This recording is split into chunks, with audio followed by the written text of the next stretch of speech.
Tuhan. Terima kasih untuk kebaikan-Mu Tuhan.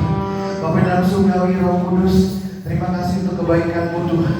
Biarlah pada pagi hari ini Tuhan, baik kami Tuhan yang tua maupun yang muda Tuhan, kami boleh datang menghadap Engkau Tuhan, mengucap syukur Tuhan untuk segala kebaikan-Mu selama seminggu ini Tuhan. Terlebih Tuhan, kami mau diberkati oleh firman-Mu Tuhan. Biarlah firman-Mu boleh menjadi jawaban setiap kehidupan kami, boleh menjadi jawaban setiap pergumulan kami Tuhan. Biarlah firman-Mu boleh menyembuhkan setiap segala sakit penyakit kami Tuhan. Kami percaya Tuhan, kami pulang tidak sama seperti kami datang Tuhan.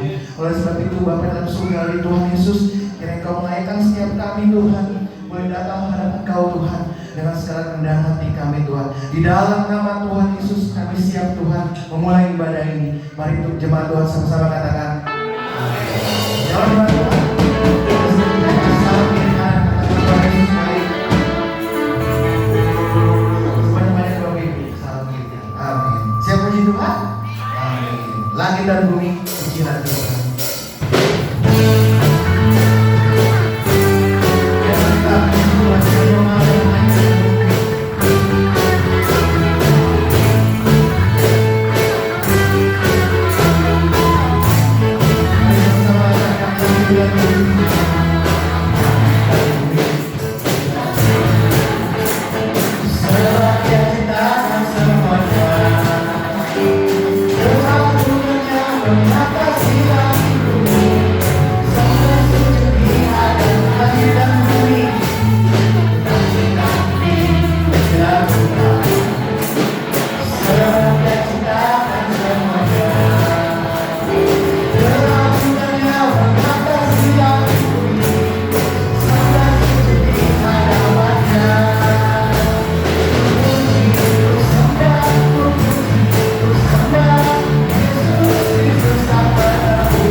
Tuhan dalam setiap kehidupan kami Tuhan.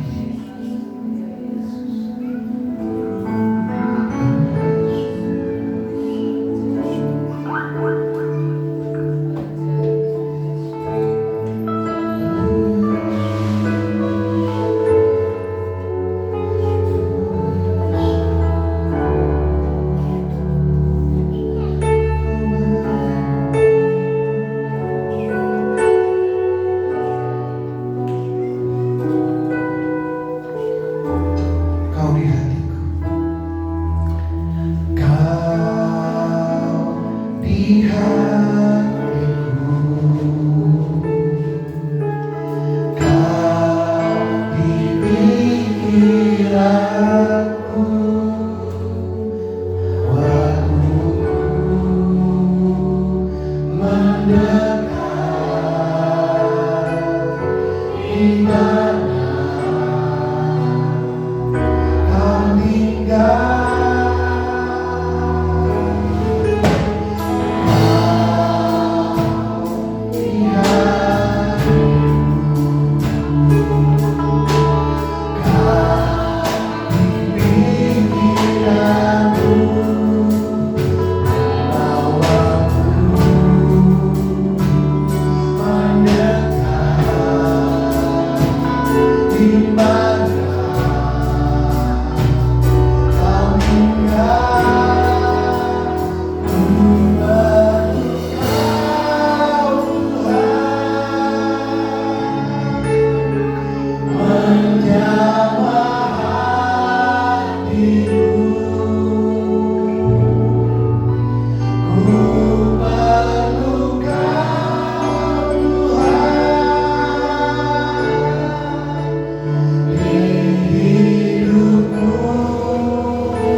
Kiranya Roh Kudus yang mengerjakan sesuatu kepada setiap kami, sehingga kami mengalami sesuatu yang baru yang datang dari Tuhan.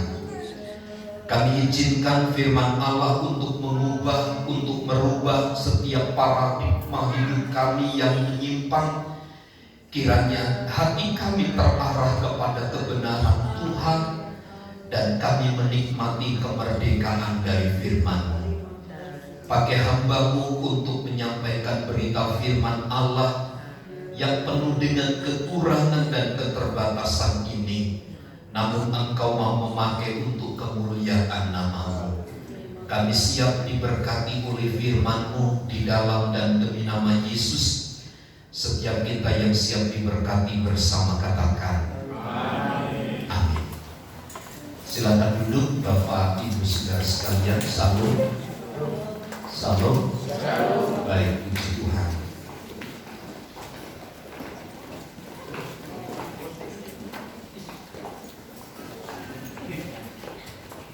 Injil Matius pasal yang ke-16.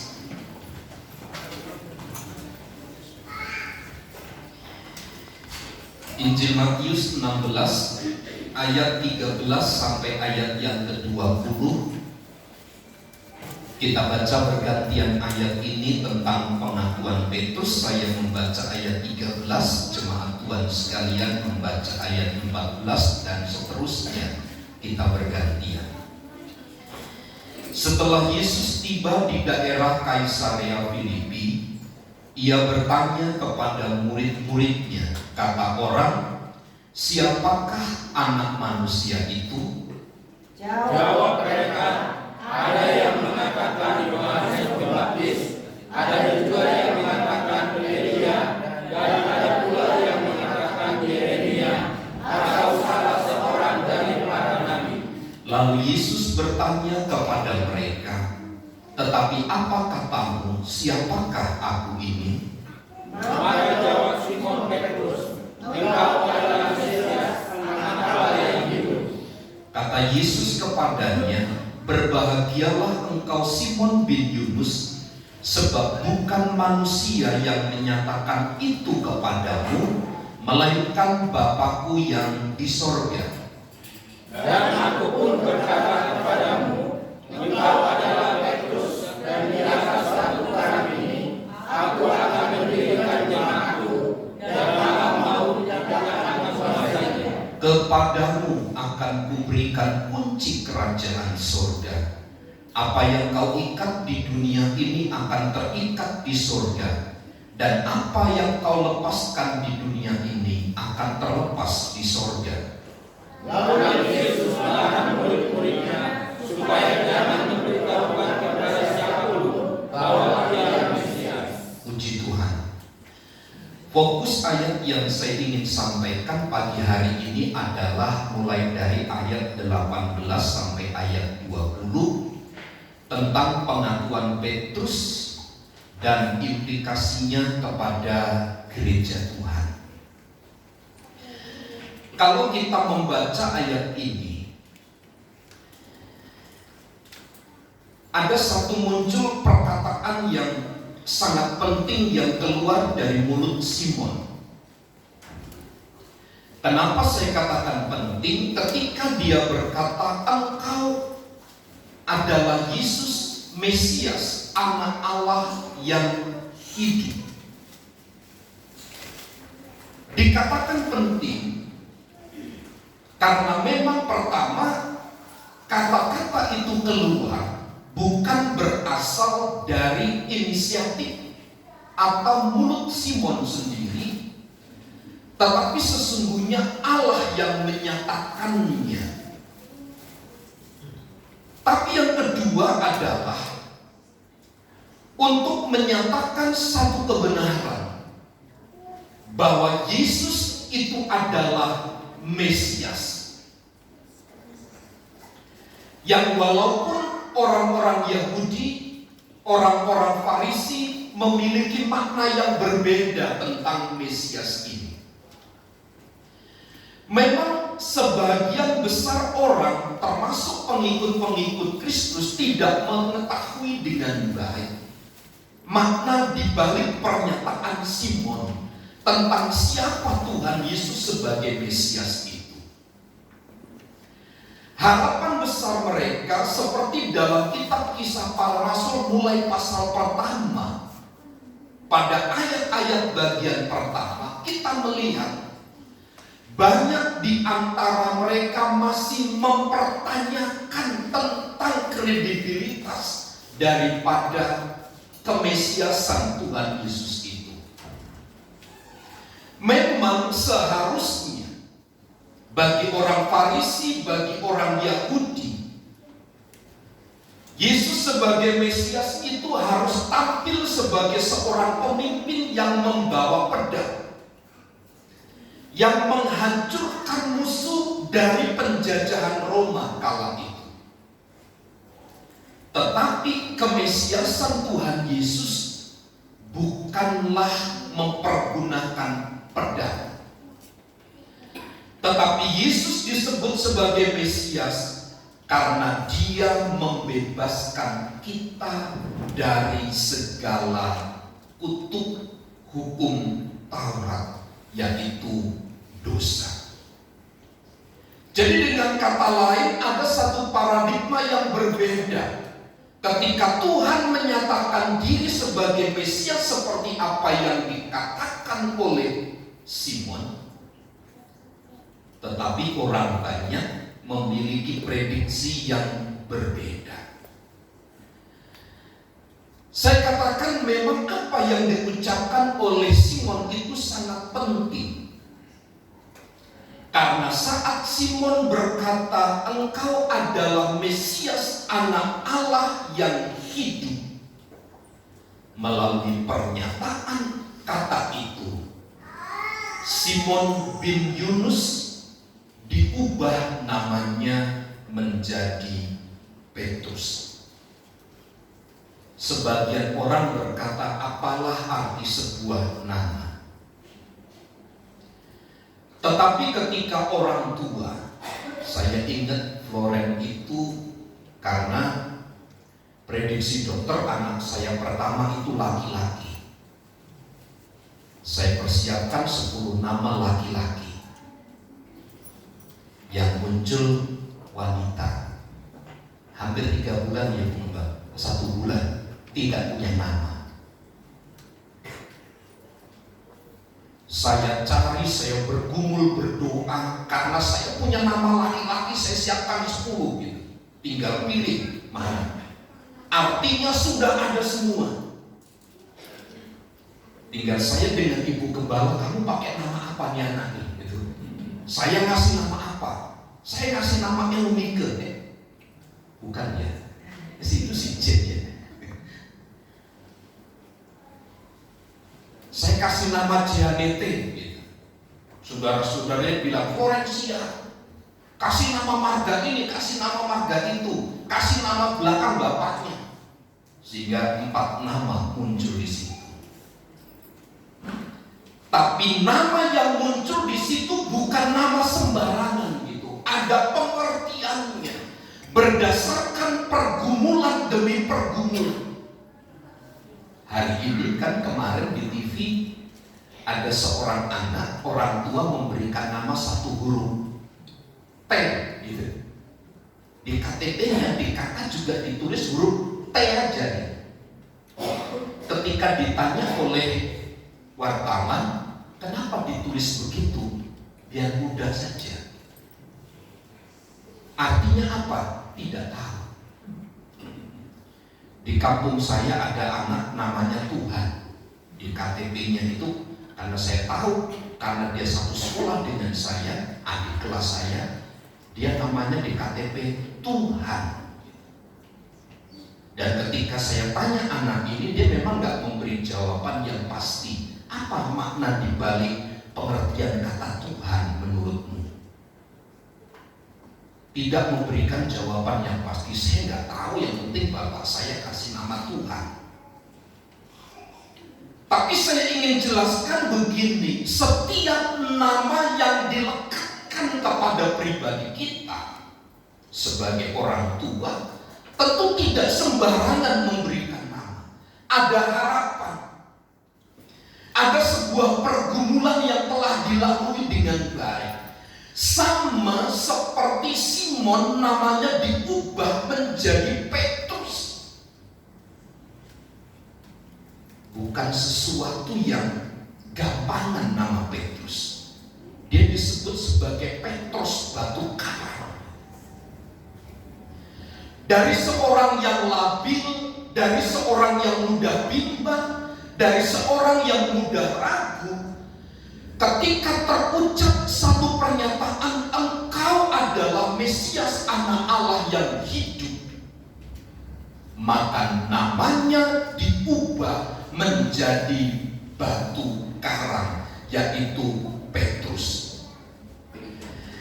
Kalimat selanjutnya ditujukan bukan hanya kepada Petrus, tetapi juga kepada pengakuan iman gereja Tuhan di sepanjang zaman ini. Itulah sebabnya Bapak Ibu Saudara, kita belajar begini. Di atas pengakuan iman daripada Petrus yang dimaksud sebagai batu karang itu, gereja Yesus Kristus didirikan. Ini merupakan satu ungkapan iman, pernyataan iman dari Petrus yang kemudian dipakai menjadi sarana, menjadi pijakan bagi berdirinya sebuah gereja. Nah, gereja yang kokoh, gereja yang kuat, gereja yang berdiri dengan kokoh itu berdiri di atas pengakuan iman daripada Petrus ini. Engkau adalah Mesias anak Allah yang hidup. Rujukan gereja Tuhan dimanapun bergereja beribadah harus selalu di mana Kristus dipermuliakan. Baik di dalam doa, di dalam doa pribadi, doa korporat, doa bersama, di dalam peribadatan kita yang umum ini, harus bertitik tolak kepada Yesus sebagai Mesias anak Allah yang hidup. Harus berpondasikan kepada Dia, harus berdasarkan kepada Dia, tidak boleh kepada yang lain. Kalau kepada yang lain itu sangat rapuh, seperti perumpamaan Tuhan Yesus nanti kita belajar, memberikan satu perumpamaan tentang orang yang mendirikan rumah di atas pasir. Alkitab berkata, ketika ada badai, ada angin, ada banjir, maka rusaklah rumah itu. Tetapi seseorang yang mendirikan rumah di atas batu karang, sehebat apapun, sekencang apapun angin menerpa, dia akan tetap berdiri kokoh. Nah, gereja Tuhan yang didasarkan kepada pengakuan iman seperti ini, engkau adalah Mesias anak Allah yang hidup, adalah merupakan gereja yang kokoh berdiri. Saya sampai hari ini Bapak Ibu Saudara terus meminta kepada Tuhan dalam doa-doa dan pengharapan saya kepada Tuhan, agar saya melayani dengan kemurnian, dengan ketulusan, dengan kejujuran. Saya berharap di dalam setiap momen pertemuan ibadah, Yesus itu yang ditinggikan, Yesus itu yang dipermuliakan. Sebab kalau bukan dari itu, maka kita rapuh sekali, kita akan mudah roboh. Itu sebabnya ketika kita membaca dari Matius pasal 16 ayat yang ke-18 sampai 20 itu. Di atas batu karang inilah aku mendirikan gereja, mendirikan umatku. Batu karang yang dimaksud adalah Petra. Petra itu adalah batu karang yang besar.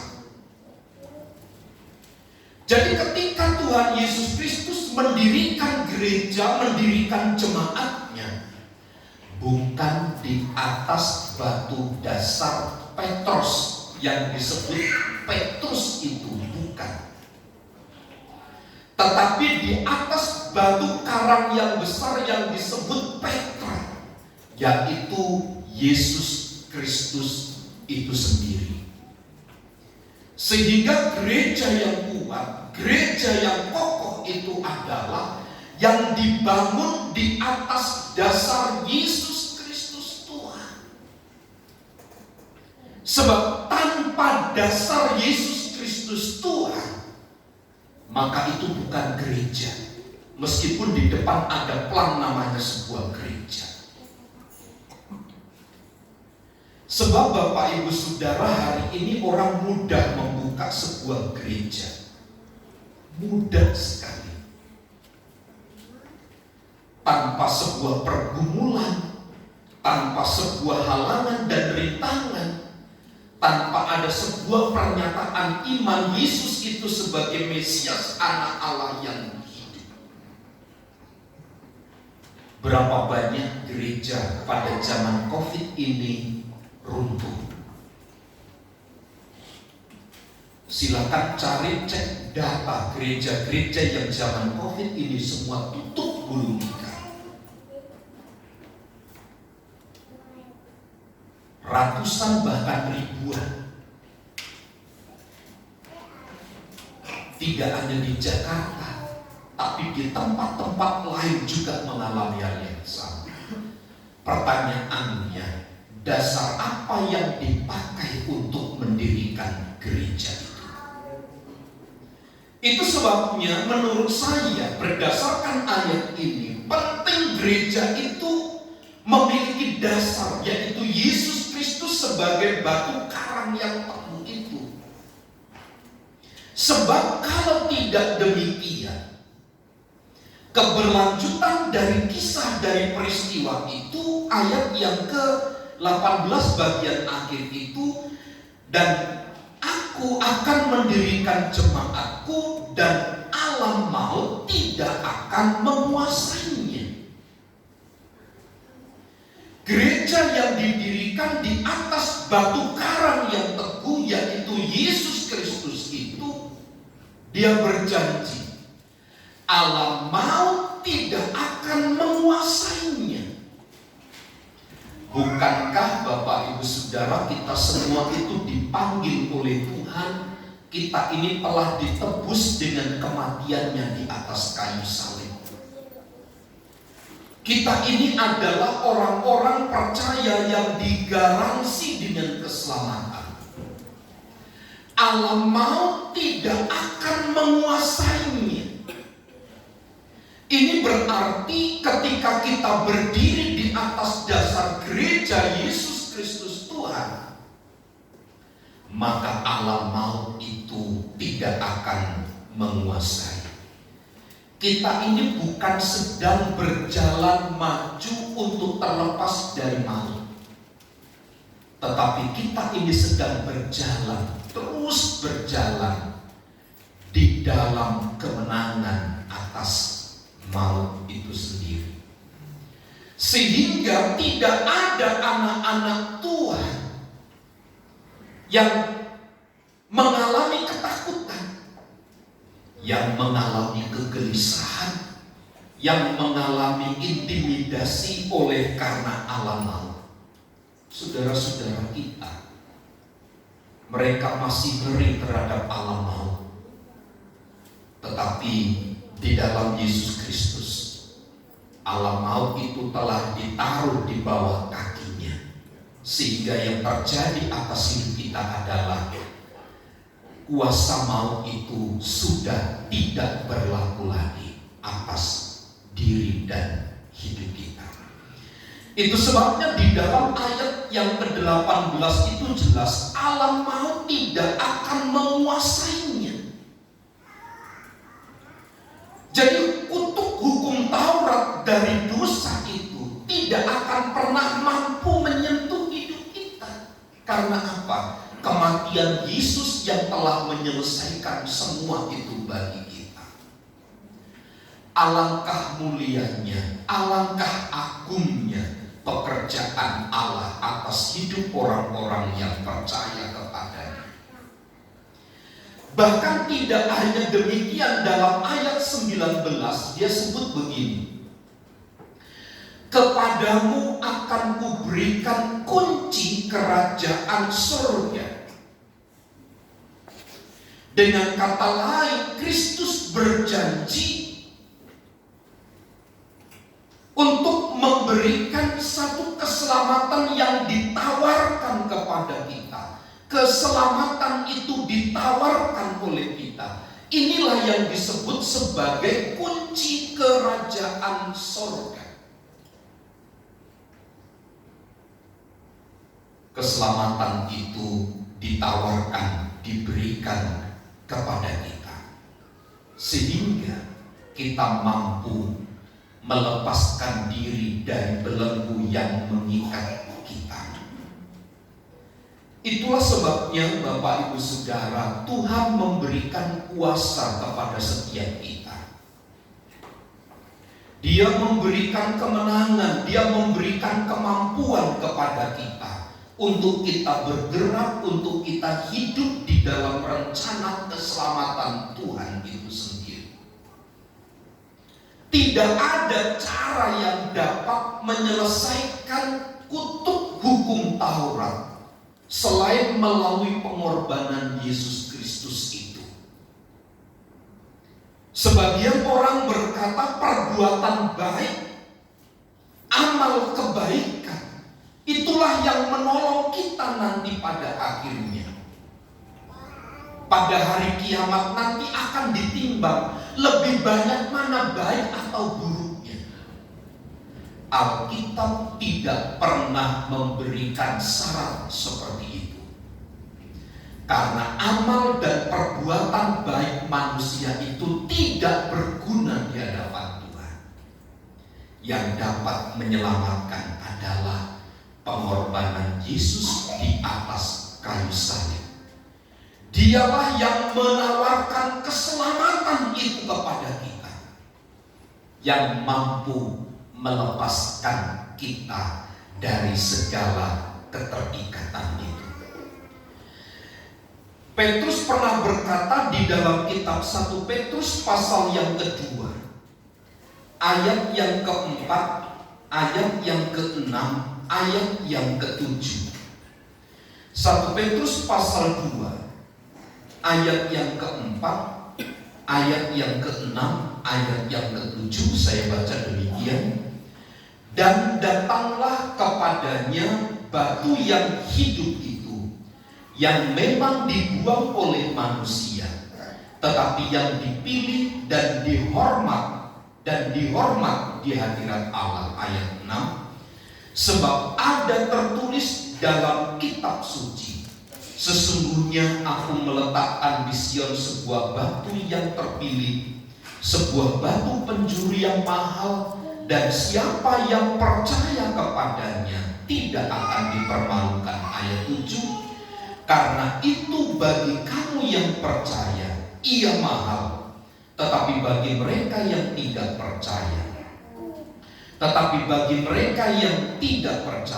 batu yang telah dibuang oleh tukang-tukang bangunan telah menjadi batu penjuru, juga telah menjadi batu sentuhan dan suatu batu sandungan.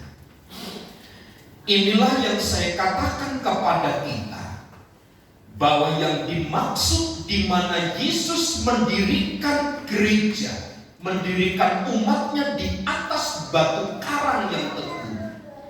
Batu karang itu adalah menunjuk kepada pribadi Yesus Kristus itu sendiri. Sehingga ketika dia berjanji, alam maut tidak akan menguasainya. Kita telah menang, kita telah bebas dari kutuk hukum Taurat itu, dan kita dibawa kepada sebuah kehidupan yang memuliakan nama Tuhan. Paulus pun mengkonfirmasi dalam kitab 1 Korintus pasal yang ke-15 tentang bagian ini. 1 Korintus pasal yang ke-15 ayat yang ke-26. Dia katakan begini, ayat 26. Musuh yang terakhir yang dibinasakan ialah maut. Ayat 54. Ayat 54, dan sesudah yang dapat binasa, ia mengenakan yang tidak dapat binasa, dan yang dapat mati ini mengenakan yang tidak dapat mati. Maka akan genaplah firman Tuhan yang tertulis, maut telah ditelan dalam kemenangan. Ayat 55, hai maut, di manakah kemenanganmu? Hai maut, di manakah sengatmu? Kuasa maut itu telah ditaklukkan oleh karya Yesus di atas kayu salib, melalui kematian dan kebangkitannya. Inilah yang menjadi sebuah fondasi, menjadi sebuah dasar bahwa maut tidak lagi berkuasa atas hidup kita ini. Inilah yang memungkinkan kita untuk menjadi anak-anak Tuhan, menjadi gereja Tuhan yang bertumbuh dewasa. Inilah yang memungkinkan kita memiliki satu pengharapan keselamatan, kehidupan yang kekal itu. Kenapa? Karena melalui kematian dan kebangkitan Yesus itulah alam maut itu telah ditaklukkan, dan dia tidak berkuasa lagi atas hidup kita ini. Maut telah ditaklukkan di bawah kaki Kristus. Inilah yang membawa kita kepada satu pengharapan bahwa hanya melalui dan di dalam Yesus Kristus Tuhan ada garansi keselamatan. Inilah yang akan membuat hidup kita bertumbuh.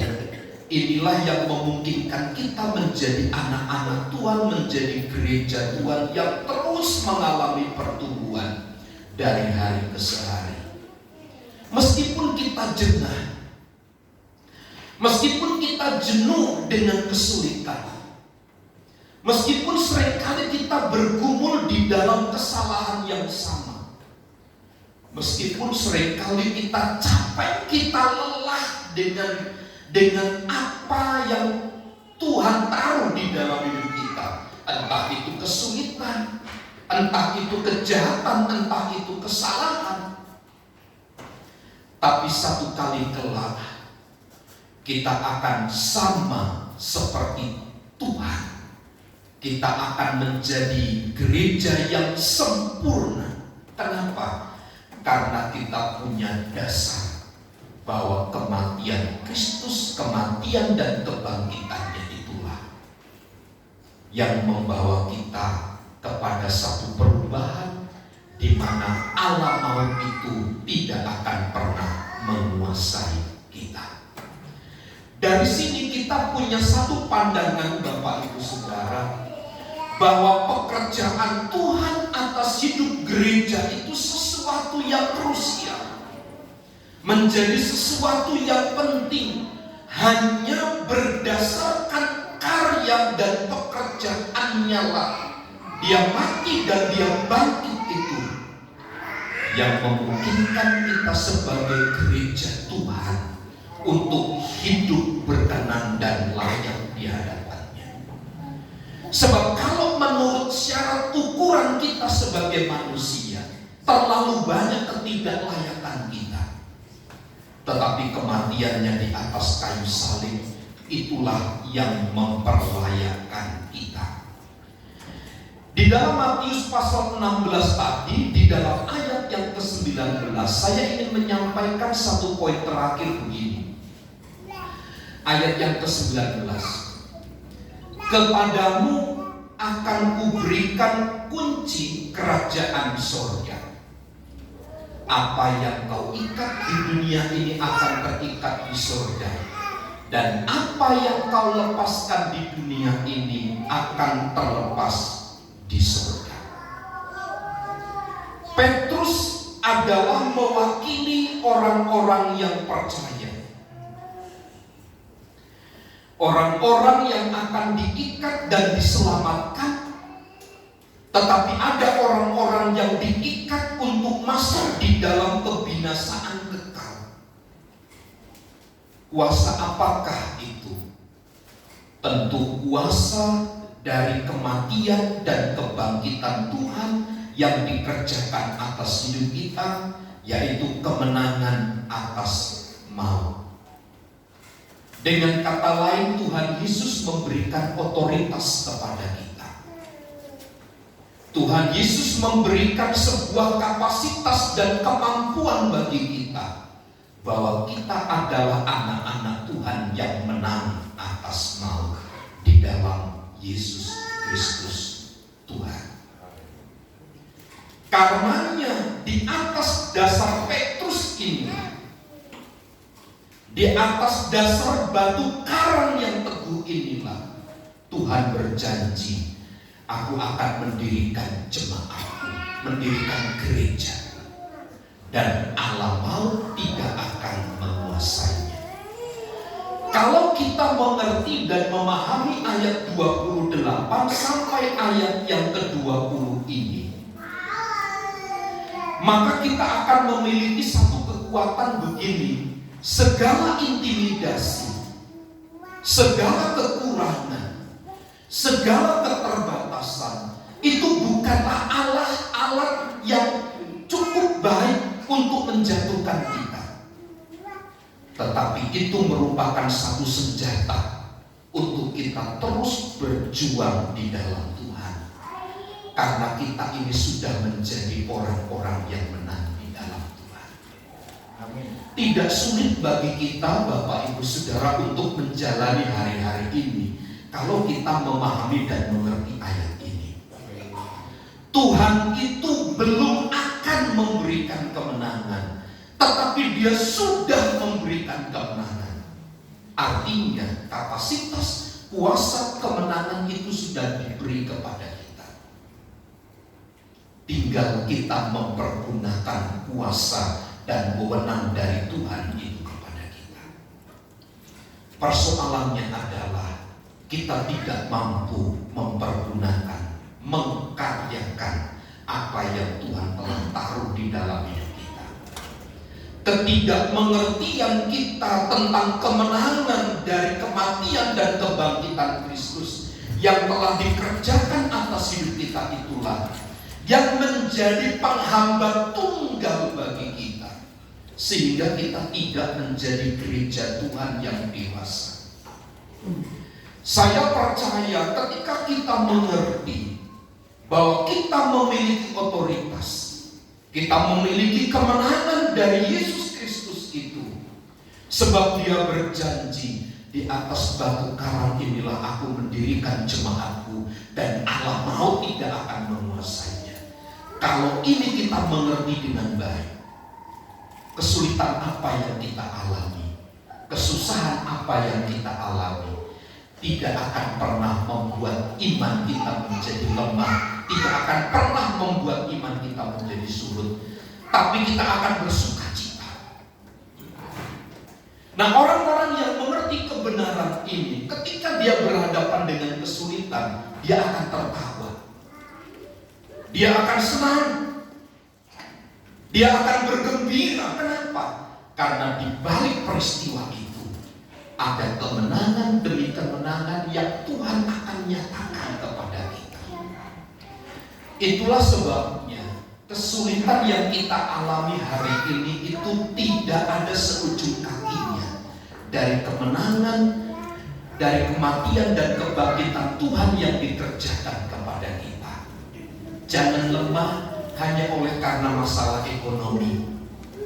Jangan lemah hanya oleh karena sakit penyakit. Jangan lemah hanya oleh karena kesulitan hidup. Bangkitlah, karena Dia telah memberikan kemenangan kepada kita. Allah maut tidak akan menguasai. Tuhan Yesus memberkati. Saya mengundang pelayan musik untuk maju ke depan. Kita akan datang kepada Tuhan dengan satu pujian, Aku punya Tuhan yang besar. Haleluya. Terpujilah nama-Mu Tuhan, terpujilah nama-Mu Yesus. Haleluya, haleluya, haleluya. Aku punya Tuhan yang besar, yang berjanji dan sanggup menggenapi imanku bersepakat percaya kuasa. Ku terima sekarang kemenangannya. Mari kita nyatakan bersama dengan iman. Aku punya Tuhan yang besar. Aku punya Tuhan yang besar, yang telah berjanji dan sanggup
Bapak Ibu yang sedang mengalami kesulitan, engkau anak muda yang sedang bergumul dengan masa mudamu, dengan kesulitan-kesulitan hidupmu, pagi hari ini bersandarlah kepada Tuhan.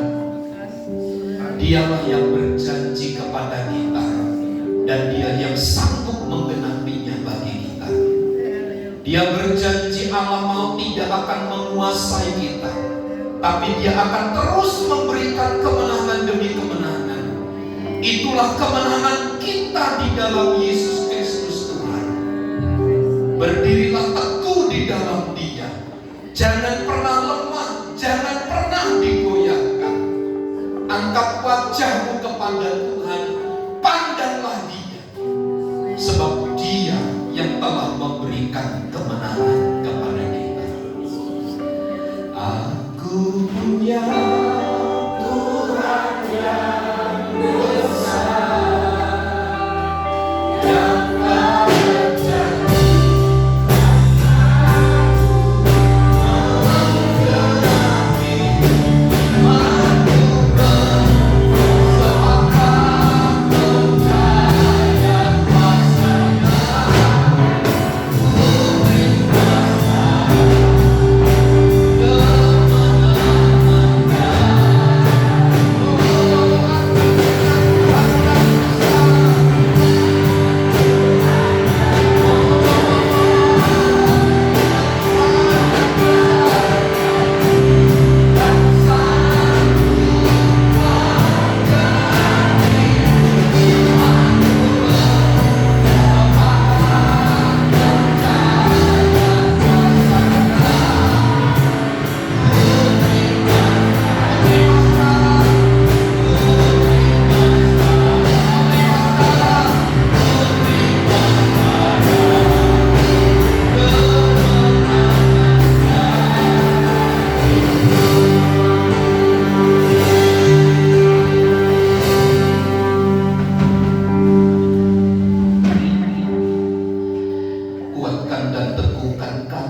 Hamba-Mu terbatas berbicara, menyampaikan isi hati Tuhan, tetapi Tuhan yang akan berbicara ke dalam hati kami yang terdalam masing-masing dengan kuasa dan urapan Allah. Kiranya setiap kebenaran ini menjadi bahagian atas hidup kami, sehingga kami menjadi gereja, menjadi umat Tuhan yang bertumbuh dewasa di dalam Tuhan. Kami tidak dikalahkan, tidak digoyahkan oleh kesulitan-kesulitan yang ada, tapi kami akan tetap berlari memandang wajah Tuhan, karena kemenangan yang Tuhan sudah kerjakan bagi kami. Kami terima berkat firman dengan hati bersyukur di dalam dan demi nama Yesus setiap kita yang diberkati bersama katakan amin. Amin. Setiap kita berkata firman Tuhan. Amin Bapak Ibu. Terima kasih Bapak Gembala untuk penyampaian firman Tuhan berkati. Kita akan siapkan persembahan yang bertugas boleh bersihkan diri. Kita akan pujian jangan lelah bekerja di ladang Tuhan. Kita berdua dulu. Bapak dalam surgawi, Tuhan terima kasih untuk segala kebaikan-Mu Tuhan. Sebentar kami ingin berikan yang terbaik untuk persembahan pekerjaan-Mu. Kiranya Tuhan boleh berkati setiap pemberian kami, biarlah boleh menjadi bermanfaat untuk pekerjaan-Mu Tuhan. Di dalam nama Tuhan Yesus kami berucap syukur. Amin.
Diucapkan selamat ulang tahun kepada Bapak Martin Koro tanggal 19 September. Tuhan memberkati. Kemudian Bapak Siregar tanggal 19 September. Ibu Neri Imnambuna atau Ibu Simanjuntak tanggal 22 September. Kemudian hari ini Ibu Era Naibaho berulang tahun. Selamat ulang tahun Ibu Era, berkati. Setia amat malam. Apa Pak? Selamat ulang tahun Ibu Era, Tuhan Yesus memberkati. Berdoa bagi pasca operasi Ibu Martin supaya Tuhan pulihkan, sudah ada di tempat ini. Ya. Kami tidak sempat berkunjung, tapi memang beliau larang. Ya. Tapi semua berjalan dengan lancar. Berdoa juga untuk saudara Aaron pasca dirawat pada bagian lambungnya. Kita juga berdoa bagi Bapak Yumai yang sakit kakinya supaya Tuhan pulihkan dengan sempurna. Diingatkan bagi wanita yang mengikuti doa puasa tanggal 3 sampai tanggal 5 dipersilakan mempersiapkan diri karena tinggal beberapa hari ke depan ya. Berapa orang yang ikut? 7 ya. 7 orang dipersilakan nanti mempersiapkan diri dengan baik supaya tidak kaget gitu doa puasanya. Diingatkan kembali, udah saya diminta tadi menyampaikan dari panitia perluasan tempat ibadah janji iman, Bapak Ibu Saudara yang telah berjanji iman untuk perluasan tempat ibadah. Kita sudah berjalan 9 bulan hari ini. Tinggal 4 tahun 3 bulan lagi, 4 bulan lagi. Tuhan memberkati supaya ini semua terjadi hanya oleh karena kemurahan Tuhan. Ada yang lemah Bapak Ibu? Ada yang lemah? Semangat? Amin? Semangat? Oh, yang semangat yang gak berjanji iman yang kenceng. Yang berjanji iman maksud saya semangat? Semangat? Haleluya. Sampai finish ya. Kalau finish nanti kami yang haleluya, Tuhan memberkati. Mari kita berdiri, kita akhiri ibadah kita dalam doa. Kami bersyukur untuk pimpinan dan lawatan Tuhan, serta Engkau yang telah memungkinkan kami untuk bersekutu dan beribadah pagi hari ini. Kiranya nama Kristus ditanjung dan ditinggikan atas pujian penyembahan kami, atas pemberitaan firman Allah, atas setiap persembahan-persembahan yang kami berikan untuk Tuhan. Kami pun bersyukur hari ini kiranya anugerah Tuhan, berkat kasih setia dan kemurahan Tuhan yang menopang dan melawat kami semua, berkati usaha dan pekerjaan kami, berkati rumah tangga dan keluarga kami, berkati apa yang kami kerjakan dengan tangan kami. Kami percaya tangan Tuhan tidak akan pernah terlambat untuk menolong kami pada waktu kami membutuhkan pertolongan. Tuhan akan selalu melawat dan memimpin kami. Karenanya hiburkan kami dengan penyertaan-Mu Tuhan. Meski kami harus mengalami kesulitan demi kesulitan, tetapi Tuhan yang akan terus memampukan kami untuk berjalan sesuai dengan waktu dan cara Tuhan. Berkati Bapak Martin yang berulang tahun, Bapak Siregar, Ibu Neri Tinambunan, Ibu Era Naibaho. Tuhan lawat, Tuhan berkati mereka satu persatu. Kasih karunia dan anugerah Allah dilimpahkan atas hidup mereka. Berkati Ibu Martin pasca operasinya, Tuhan pulihkan dengan sempurna dalam nama Yesus. Berkati Saudara Aaron pasca dirawat bagian lambung yang sakit, Tuhan pulihkan dalam nama Yesus. Kami Bapak Yuma yang mengalami sakit, Tuhan pulihkan dalam nama Yesus. Berkati seluruh jemaat Tuhan yang telah berjanji iman, mereka yang dengan setia melakukannya, Tuhan akan mengerjakannya, memampukan kepada mereka untuk bekerja dengan baik dan memuliakan Tuhan. Berkati bangsa dan negara kami, pesta demokrasi yang akan diadakan mulai tahun depan, Tuhan yang bekerja. Engkau menyiapkan seorang pemimpin yang takut akan Tuhan. Berkati gereja-gereja dimanapun berada yang melaksanakan ibadah. Engkau pun memberkati gereja di tempat ini. Rencana kami untuk memperluas ruangan ibadah, Tuhan yang menyediakan. Kami hanya berharap, kami hanya mengandalkan Tuhan. Tuhanlah yang menyediakan bagi kami. Di dalam dan demi nama Yesus kami berdoa. Mari saudaraku, angkat tanganmu dan terimalah berkat Tuhan. Tuhan memberkati dan melindungi engkau. Tuhan menyinari engkau dengan wajah-Nya dan memberi engkau kasih karunia. Tuhan menghadapkan wajah-Nya kepadamu dan memberi engkau damai sejahtera. Kiranya kasih karunia Tuhan Yesus Kristus dan kasih Allah serta persekutuan Roh Kudus menyertai kita sekalian saat ini dan sampai selama-lamanya. Kami terima segala berkat Tuhan di dalam nama Tuhan Yesus Kristus. Kita semua yang percaya dan diberkati bersama katakan amin. Bapa, terima kasih